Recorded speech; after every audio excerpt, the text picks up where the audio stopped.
Welcome back to my YouTube channel A to Z Info. Today I will talk about UP SSC stenographer online application form.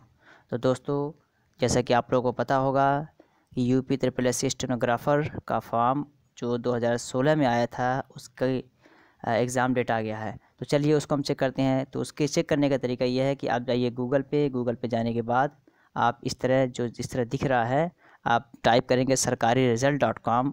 उसके बाद आप search करेंगे। Search करने के बाद आपका ये सरकारी रिज़ल्ट खुल जाएगा। यहाँ पे आप क्लिक करेंगे sarkariresult.com पे, तो ये पूरी लिस्ट खुल के आ जाएगी। फिर यहाँ पे आप आएंगे, आप चूज़ करेंगे UP SSC stenographer 2017 admit card, क्योंकि अब इसका एडमिट कार्ड आ गया है। तो इसके बारे में हम जान लेते हैं कि क्या क्या इसमें है, ये कब आया था। Name of post UP SSC combined stenographer direct recruitment admit card 2019। Post date 22 दिसंबर 2016। ये 22 दिसंबर 2016 में आया था 9:23 पे। और 5 मार्च 2019 को इसके ताल्लुक़ से नोटिस आया है एग्ज़ाम के बारे में। शॉर्ट इन्फॉर्मेशन दे रहा नीचे।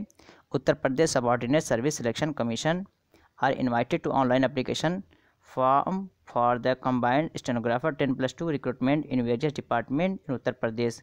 10+2 लेवल का है। Those candidates are interested to the following recruitment and completed the all education and skill eligibility criteria can read the full notification of UP SSC 27 exam 2016 and apply online. ये 2016 ही में आया था, लेकिन अब जाके ये 2 साल से ज़्यादा के बाद इसका एडमिट कार्ड आया है। तो जो इसमें उसका फ़ीस वगैरह था 185 रुपया था। जनरल OBC के लिए, SC/ST के लिए आपका था, और 95 फिजिकल हैंडीकैप के लिए 25 रुपया था। क्राइटेरिया 10+2 बेस पे था इस पर, और CCC एग्ज़ाम पास फ्रॉम नियर टोइक से इस तरह करके था। तो आप लोगों ने इसे पूरा देख लिया होगा। तो इसका एडमिट कार्ड आ गया है, और 10 तारीख को इसी महीने में इसका पेपर होने वाला है। तो इसके लोड करने का तरीका ये है कि आप जाएंगे, यहाँ पे नीचे दिया हुआ है डाउनलोड एडमिट कार्ड, यहाँ पे क्लिक हेयर आप करेंगे तो यहाँ पे आपका आ जाएगा। तो आप जो फॉर्म भरे थे उस वक्त, तो वहाँ पे आपको रजिस्ट्रेशन नंबर दिया था। यहाँ पे आप अपना रजिस्ट्रेशन नंबर पेस्ट करेंगे। तो पेस्ट करने के बाद यहाँ पे date of birth, month, year और जेंडर डालेंगे, male female, enter verification code डालेंगे। डालने के बाद यहाँ डाउनलोड एडमिट कार्ड कर देंगे। और अगर आप भूल गए हैं तो आप व्यू एप्लीकेशन स्टेटस के से जान सकते हैं, या know your registration number, mobile number, date of birth through आप उसे जान सकते हैं। जैसे कि नो योर रजिस्ट्रेशन नंबर के लिए कैंडिडेट का नेम, फादर्स हस्बैंड का नेम, डेट ऑफ बर्थ के ज़रिए आप जान सकते हैं। जैसा कि मैं अपना यहाँ पे चेक कर ले रहा हूँ।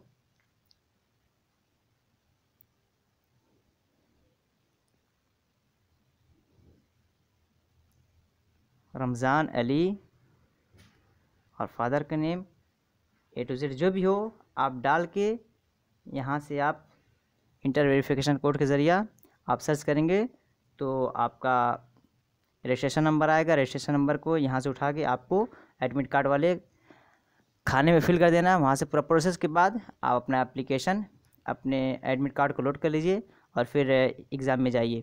क्योंकि ये 2 साल बाद आया है, इसका सबसे ज़्यादा फ़ायदा ये होता है कि 2 साल के अंदर जो भी वैकेंसीज़ निकलती हैं लोग वहाँ पे हो जाते हैं। तो बहुत से लोग ऐसे होंगे कि जो कहीं ना कहीं सेटल हो गए होंगे, और कुछ लोग कहीं ना कहीं लग गए होंगे, तो वो लोग नहीं जा पाते हैं। तो ये अच्छा अपॉर्चुनिटी होता है, बेटर अपॉर्चुनिटी होता है इसमें करने के लिए, क्योंकि वही लोग बैठ सकते हैं जो पहले फॉर्म भरे थे। तो आप सभी लोग जाइए और अच्छे से एग्ज़ाम दीजिए। I hope the best for all of you for that exam. अगर ये वीडियो अच्छी लगी हो तो लाइक, सब्सक्राइब, शेयर करना बिल्कुल ना भूलें। चलिए फिर मिलते हैं इसी तरह अच्छे इन्फॉर्मेशन के साथ। तब तक के लिए हैव अ नाइस डे।